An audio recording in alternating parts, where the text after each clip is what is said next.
So each week we welcome to our NfG stage one of our highly talented members and exciting guests to bring you something designed to benefit you and your business.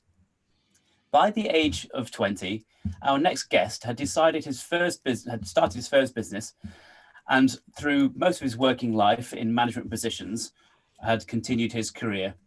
His career took him to many motorways, airports, and delayed trains when he decided that the corporate world wasn't quite for him. And our guest decided it was time for a change. And using his knowledge, expertise, and disciplines learnt from working in these corporate environments, he switched to enable business owners to get more from their businesses. And since 2011, he's met hundreds of business owners and enabled countless more to be fulfilled, rewarded, and less stressed. One business owner, for example, Peter, was turned around after having a £1 million turnover, but yet only earning £60,000 from that. And 4 years later, our guest had actually got him to a £3 million turnover with a net profit of over 500,000, which was great to demonstrate just how far we can all go. So with a stimulating talk on the formula to success and why there's no such thing as natural talent, we bring you Adrian Peck. Good morning, everybody, again. Feels like it's me, but never mind.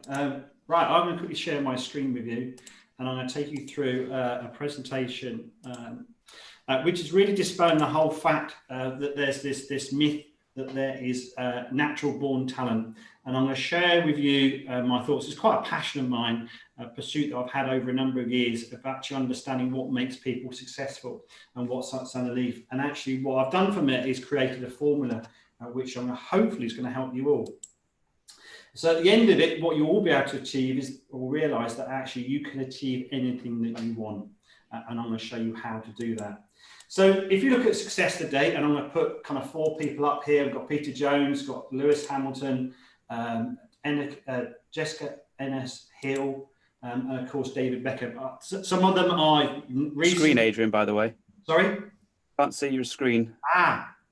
I think you went from screen sharing to not screen sharing. Oh, okay. Sorry. Right. Let's quick back. So there's no such thing as natural talent. So I'm going to share with you the formula of success. Can you see that now? Yep. Yeah, great. Okay.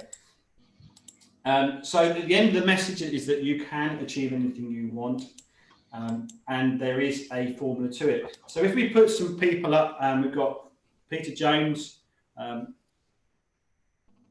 Lewis Hamilton, Annika Jessica Hill, and David Beck as well. A few from the past there. Got to bear in mind that I'm a little bit older, but I could put up loads of different people. But hopefully each one of those you'll recognise of their successes that I've had. Now, a lot of people talk about the fact they've got this natural born talent, you know, and what Lewis Hamilton's got, and what David Beckham have, and also Jessica Ennis Hill, is that they have this natural talent, but actually they haven't. So what makes them different? What makes them special? And what makes them successful? Ordinary people living very successful lives. And so what is the difference of it? Now, it's very easy. We get very carried away with our culture these days, that we have these celebrities and these high achievement people. We think there's something special about them. We think there's something different about us. And there really isn't at all. I want to introduce you this guy, Laszlo Polgar. A very interesting Hungarian around the 1970s, and he was obsessed with this whole thing as well around that geniuses are made and not born. And he set out his life work to actually dispel the whole thing. Now, the first thing he needed to do with his project, he needed a wife. So literally, he put an advert out in Hungary to find his wife to join him on this project. And what he wanted to do, anybody here play chess? Anybody big into chess?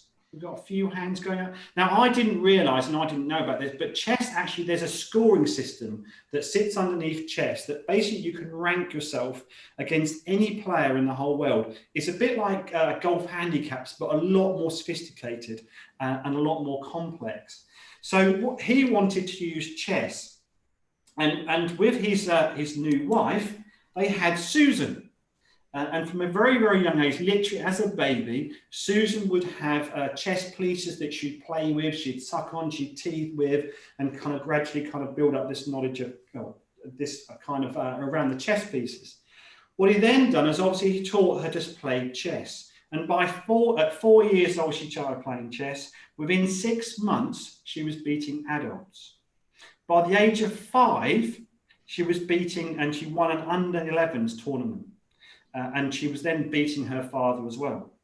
In 1982, by the year of when she was 12, she won the under 16 girls tournament as well. And by the age of 15, she was a top rated female in the world. So you kind of go, okay, got a point, bit of a fluke. However, he then has 2 more daughters, Sophia and Judith. Sophia, at the age of 11, won the world under 14s. By 1984, when she was 14, she stunned the chess world by getting an 8.5 out of 9, which I'm honest, I don't quite understand, but it puts her as a grandmaster. And she, at the time, was the highest rating in the world, in history. And then Judith comes along. She was a grandmaster by the time she was 15, and she won the world championship 10 years running. And she is considered the best of her era and perhaps one of the best chess players of all times. So you can see the study that he'd done that proved that actually you can teach something and you can be a genius of it if you pour that kind of hard work in. So then what do all these people have in common? Why are they different from you?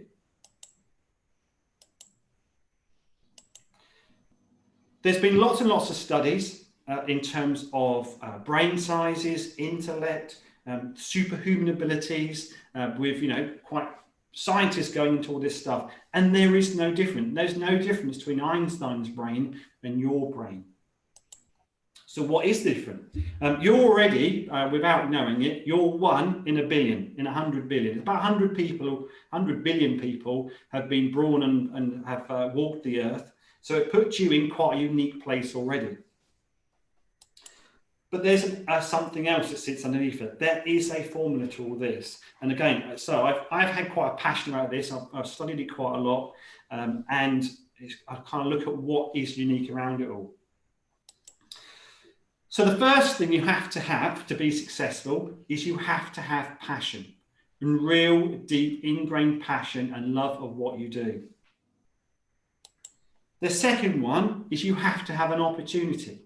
It's no good having passion without an opportunity. If you lived on the moon and you're the world's best footballer, you're not going to be able to play football. You have to have an opportunity to pursue that passion. The third one, and I think is actually one of the most important ones, is hard work. There are no shortcuts. There is no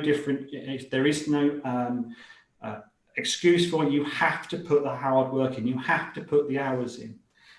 This is a quote from Jessica Ennis.